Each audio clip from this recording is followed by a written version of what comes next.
Get ready for real time, prime time, big time, show time.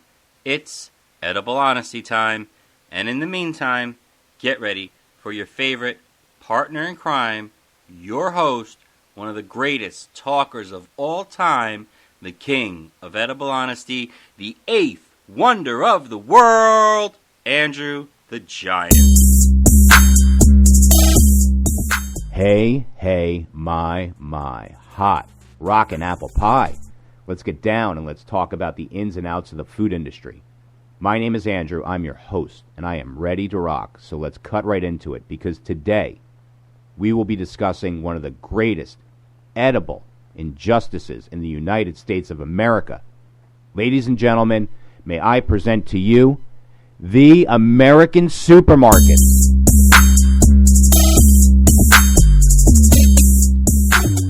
Now, you are either part of the problem or you are part of the solution, and American supermarkets are a frighteningly big part of a major problem. The average American supermarket is literally a minefield filled with edible landmine after edible landmine. There are tens of thousands of edible items, and all of it can really all be quite frustrating, especially when determining what is and what is not good for you.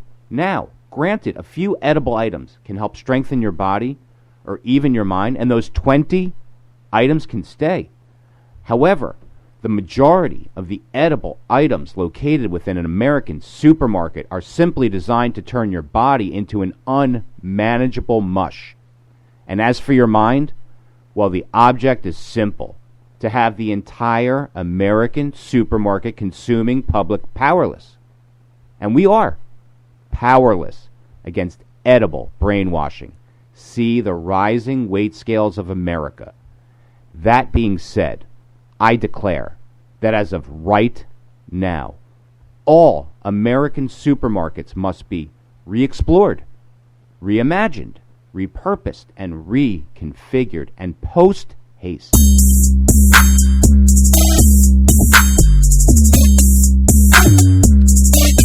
It's finally time for the American supermarkets to put out a new blueprint that is easy to follow and easier to run, and a mandate must be issued across the board to all grocers in the U.S.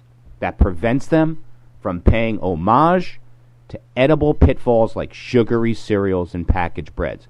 Now, for proper perspective, almost every single item on the American supermarket shelf is a hidden edible hazard waiting to happen. So now, we must reimagine the way a modern supermarket will look and feel and systematically operate so as to avoid the same dilemmas and the same edible pitfalls.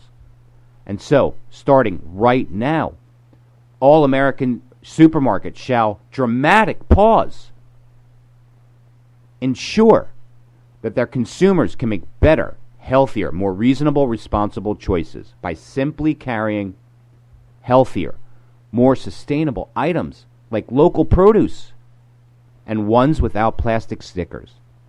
And all supermarkets are hereby ordered to limit the obvious, ultra highly processed foods by science and all the other obesity-causing edible pitfalls that seem to litter every supermarket aisle after aisle after aisle. So now, without further ado, let's make American supermarkets right.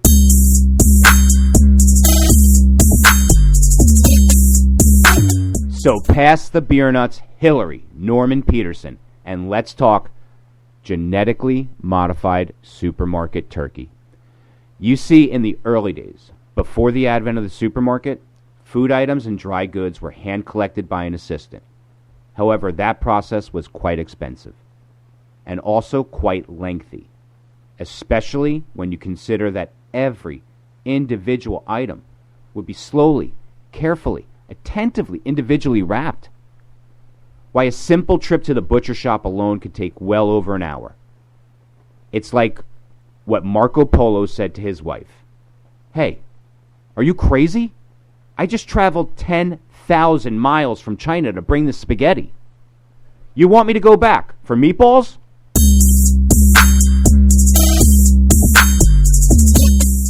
Back then, people had to shop at multiple stores, and they were all located in different locations. There was the greengrocer, the fishmonger, the butcher, the baker, the candlestick maker, and kibitzing and socializing was an enormous part of the merchant and consumer experience. But over time, people lost their patience because shopping for groceries took all day.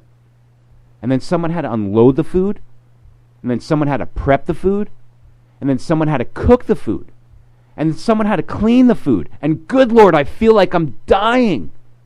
And there you have it. That's why a cultural evolution of sorts occurred, and society was blessed with the supermarket.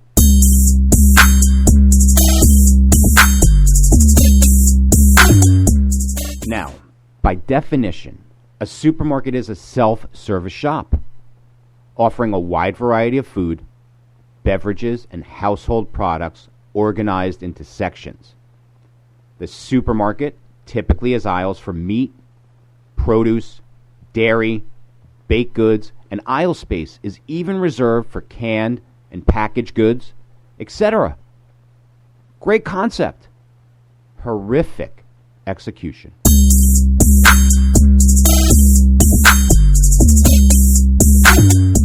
So, what exactly are American supermarkets doing so horrifically wrong? Well, to answer that, let's simply start with a trip to the fresh and yummy produce aisle. Now, has anyone out there listening ever eaten fruit? Now, before you answer, I don't mean the kind you buy at American supermarkets.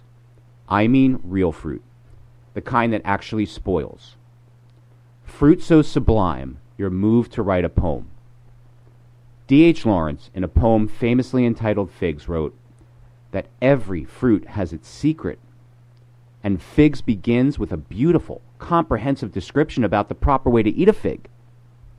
And while he waxes poetically about the fig, and while he could have spent a lifetime lost within the fig, he's aware that that fig must be eaten immediately, because back in D.H. Lawrence's day, figs were fruits that actually spoiled, and very quickly, especially once picked. Alas, he laments, people forget. Ripe figs won't keep. Ripe figs don't keep in any climate. This poetic homage to one fig was written in the year 1917. That was just over 100 years ago. So where are those D.H. Lawrence figs today and the other fruits once filled with delightful, edible secrets? And just what in the wide, wide world of sports is going on here, Taggart?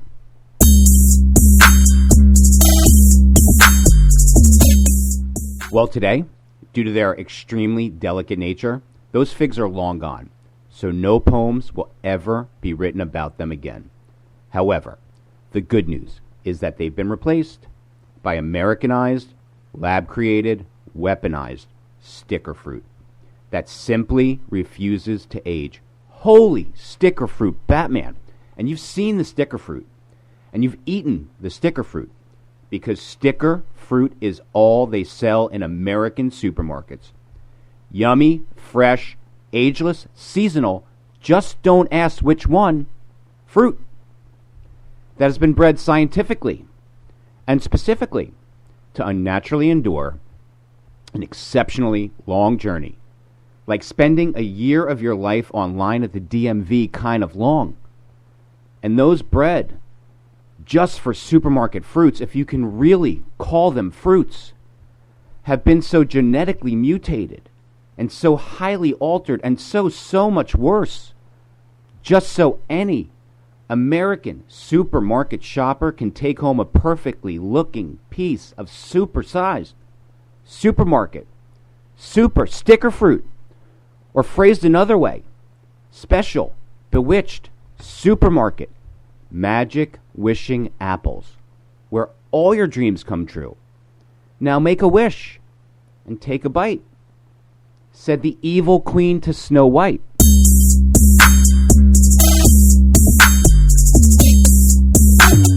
And speaking of the evil queen and poisonous apples, ever eat a shiny, red, delicious supermarket apple?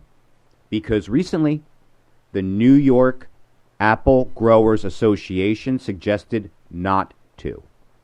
Instead, they suggest people should use American supermarket red, delicious apples solely as ornamental centerpieces. Because while they might look nice and super shiny, they taste like dog duty! Exclamation point. Now, I know what you're thinking. Okay, so what's the big deal? So what if a bunch of New York apple growers don't recognize the fruit they grew and hate the taste? Something had to give to make room on the American supermarket produce shelves for super shiny, never aging, red delicious apples, where all of your dreams come true. That is, if you enjoy nightmares. Let's just simply call the red delicious apple the end of poem-worthy produce and the dawn of tasteless, edible irony. Now, there are several factors to blame for the ultra-bland taste of supermarket produce, and it's very hard to enjoy fruit when it has its prisoner number emblazoned in bold ink right on the front of its chest. You know the prisoner number. It's the sticker that is placed on every single piece of American supermarket Frankenstein fruit.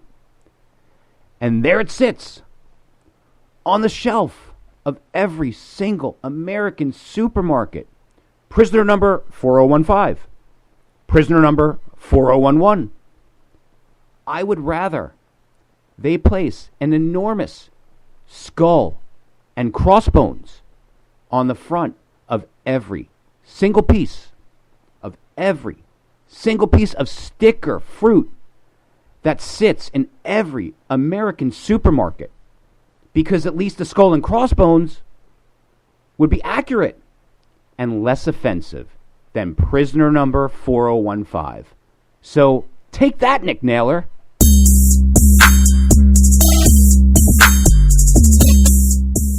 And the frightening part about it, for me, is when I actually do enter a supermarket and I actually do walk down the fruit aisle of a supermarket and I pick up, say, a peach, and dramatic pause. It doesn't smell like a peach whatsoever. And no real peach smell is guaranteed to mean zero flavor, because supermarket peaches are a different breed entirely. And a big part of the reason that supermarket peaches are so flavorless is because of the long and intensive process required to get the peaches from the farm to the supermarket. And to clarify what I mean by long, well, supermarket peaches are always picked when they are extra hard. Like, as soon as there is a scintilla of color on the peach, then wham, they rip the peaches right off the tree. Then the peaches are immediately put on coffin-like carts and left in extra dark rooms, like Bram Stoker dark, where the peaches ripen very slowly in their metaphoric coffin, so slowly that they defiantly defy all laws of nature. And by the time those peaches get to the supermarket and into your shopping bag, why, those peaches have lived so long that they have dementia and contain no nutrients, because it was harvested way too early, well before peak maturity, well before any vitamins and antioxidants could even develop. But what did you expect? 65% of all peaches sold in American supermarkets are grown locally, right here in China.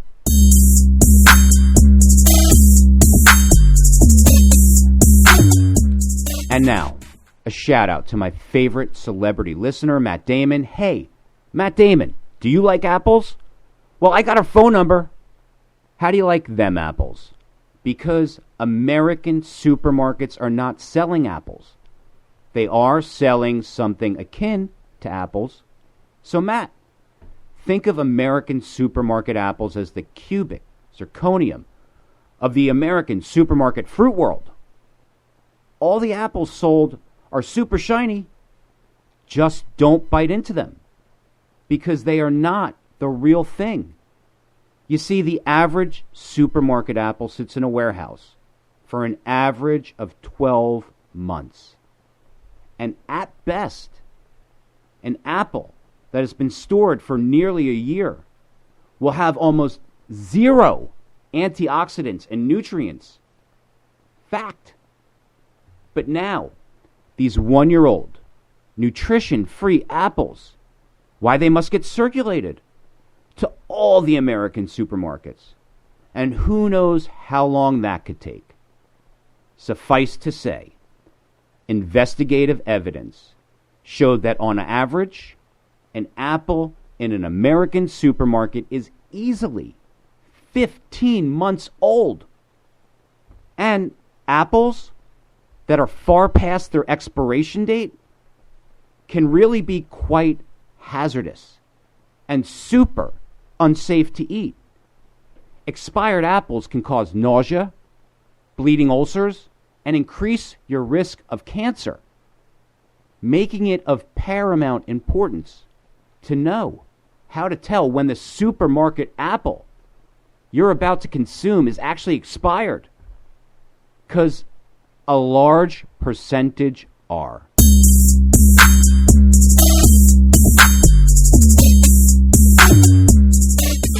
Now, has anyone ever spent a morning wondering what made your stomach so violently ill? Was it perhaps the raw clams? Or was it the half-price sushi? Was it the raw chicken? Or was it the bacteria-laden lettuce? Nope. It was your supermarket apple. And my response? Why welcome this edible hazard waiting to happen in the first place? Immediately issue a mandate for all American grocers that as of right now, all the produce that is purchased for the American supermarkets will only be fresh, organic, local, and seasonal produce. Period.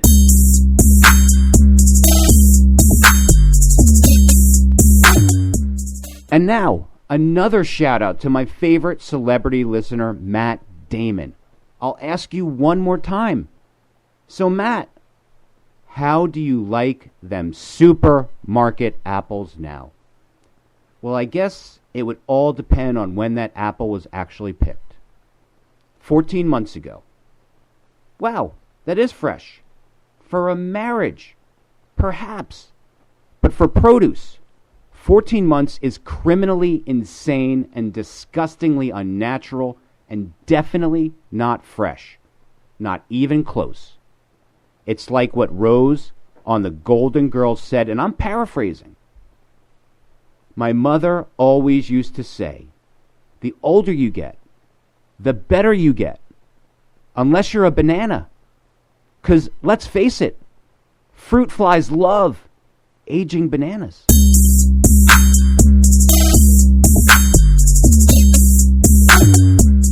So then am I saying that there is no such thing as in season or even fresh at any produce aisle, at any American supermarket? You betcha.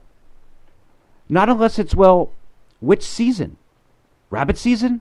Duck season? And which year?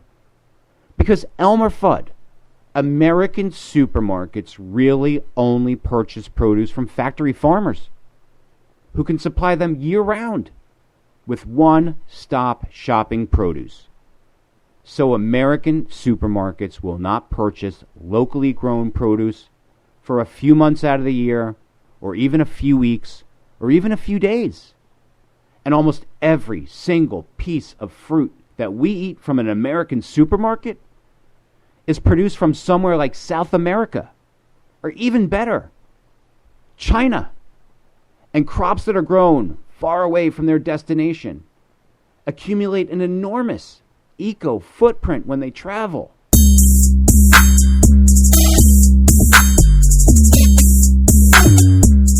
Now, in the United States, $320 billion worth of produce is purchased each year. Now, where does that produce actually come from? Somewhere. Just definitely not here in the United States. And there it sits in your local supermarket. The produce you believe is fresh, staring at you, with its prisoner number tattooed on its sad face. So $320 billion worth of produce a year is purchased in the U.S. And out of that, 50% of the purchased produce is lost to waste, or left to decay, or simply thrown away. Holy food waste, Batman! And even worse, only 29 million pounds of all American produce purchased last year was grown locally. And that is just simply disgraceful.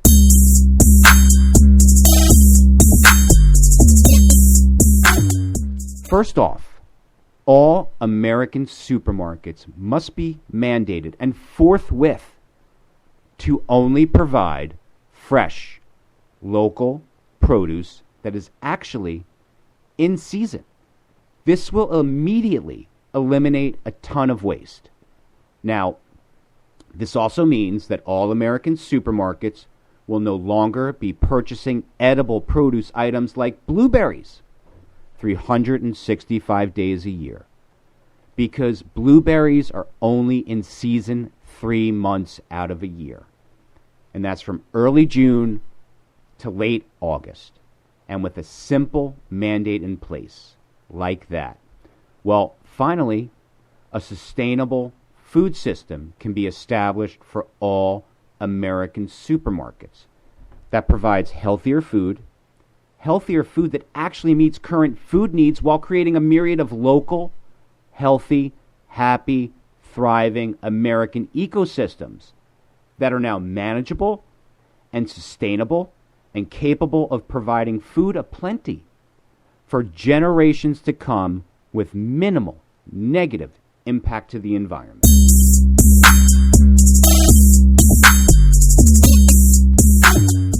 Under my plan, let's call it the day edible poetry returned to America, all American supermarkets shall work in unison with their local communities and their local farmers and their local flour growers, local bakers, local cheesemakers, etc., and dedicate themselves to providing as much local, organic, farm-fresh food and local, fresh, artisanal food products as they possibly can. As well, all American supermarkets shall comply to a new standard and sell all protein portions 4 ounces at a time, and apply the pre-established 4-ounce steak rule that I laid out in Episode 3, Global Obesity, to all other edible supermarket items, because once implemented, the 4-ounce steak rule allows all local American supermarkets to provide a way higher quality of everything: meat, dairy, seafood, tofu, French strawberries, you name it.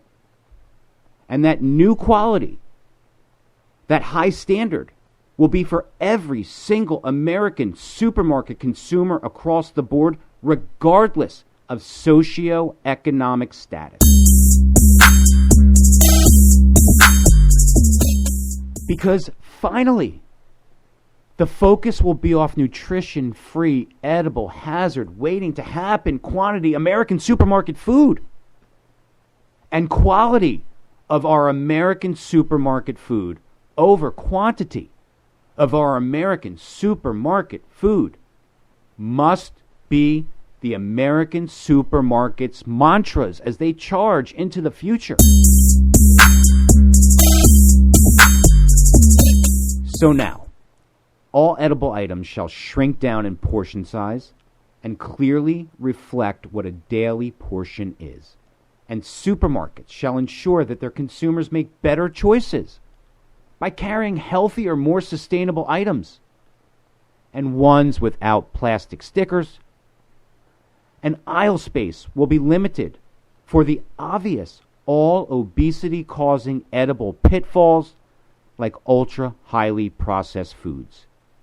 And by employing local, sustainable farmers and local, sustainable artisans and local bakers and local cheesemakers and local fishers, and by providing all local American supermarket communities with real, nutrient-rich, fresh, local food, then we are finally able to reintroduce local, sustainable farming and local farmers back into the fabric of every American community.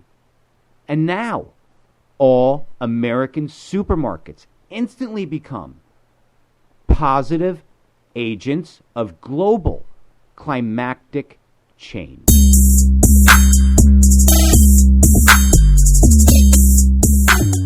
Biodiversity and greater species diversity ensures natural sustainability for all life forms.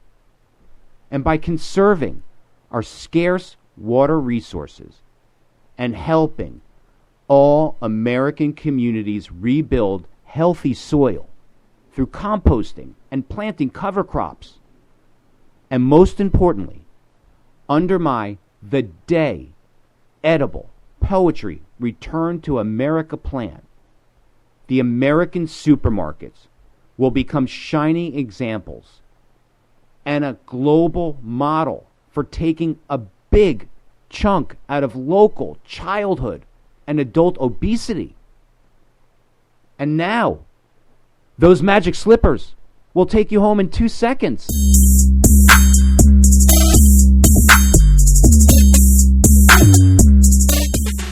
Under my plan, Dorothy, the day edible poetry return to America, there is also way less fossil fuel and lower production of greenhouse gases. And big bonus here, actual human labor has finally been put to work rather than some energy-intensive technology. And of course, there is zero production of plastic fruit stickers.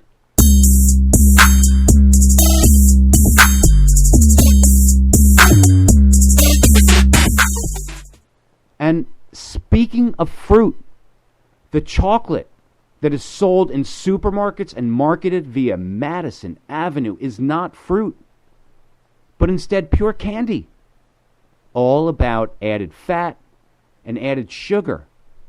Therefore, all advertisements for chocolate candy and sweets shall be pulled from all American media. And henceforth, general patent, sir. And that's assuming that these candy companies still want to be sold in food outlets and American supermarkets. Now, I'm not saying we should pull the chocolate and the sweets from the shelves, but they must be scaled down in size. And the aisle where the chocolates and sweets are now located must post warnings about the food contained within, just like cigarettes. And they must be sold by the portion. And if sold, these sweets must become a useful tool and agent in the battle against local obesity. So now, all we do is prevent Madison Avenue from brainwashing our kids and glamorizing sweets and having our kids scream, "Daddy, buy the cereal for me. I hear it's magically delicious." Therefore, sugary cereals, you're now banned. Sugary drinks, you're now banned. Ice cream banned, potato chips banned, almost every single snack item in the supermarket is now banned. All the commercials I recall from my childhood are literally a celebration of type 2 diabetes. Kool-Aid? Oh yeah. Twinkies? Yahoo! Coke? Wow. Thanks, Mean Gene. Banned, banned, banned. I could go on for days, but I won't because I'm cuckoo for Cocoa Puffs. So then, what do I suggest marketing and glamorizing instead? How about something like real heirloom fruit or edible flowers, sea vegetables, raw unsalted nuts, quinoa, treadmills, running shoes, books, heck, even board games like Connect 4, Pretty Sneaky Sis.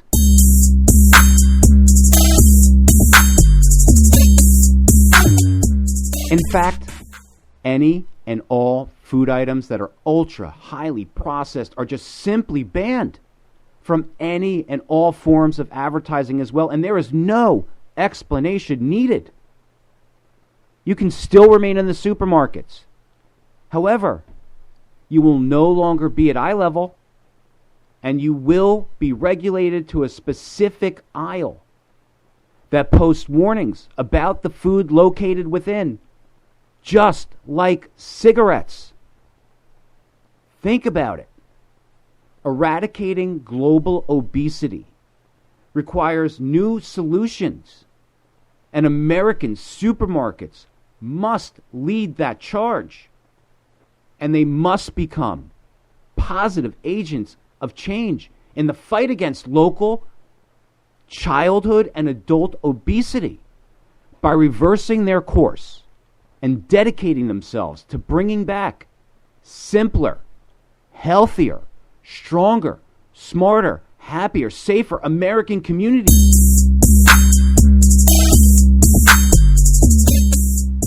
And all of that can happen. Every American supermarket can finally become super for once, right here, right now, simply by initiating and executing my plan. The day edible poetry returned to America. You ought to have seen what I saw on my way to the village through Mortenson's pasture today. Blueberries as big as the end of your thumb, real sky blue and heavy and ready to drum. Robert Frost. End scene.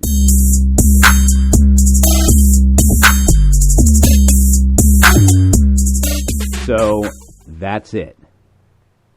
That's a wrap on American supermarkets.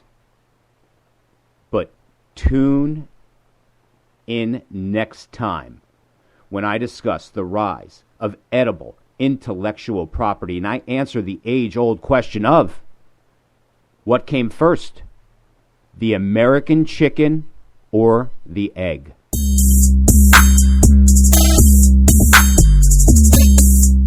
My name is Andrew. I thank you so much for listening, and to all my fans out there in Israel, shalom, and a huge edible shout out to Matt Damon, who probably does not like them supermarket apples now, and to everyone else. I've been getting your emails, your comments. Thank you. Don't forget to give me a 5-star rating on iTunes and Apple Podcasts. And no, I am not signed by any media outlet yet. And CNN and Food Network and Cooking Channel and Martha Stewart and ABC News and Comedy Central and whoever else, I'm available now.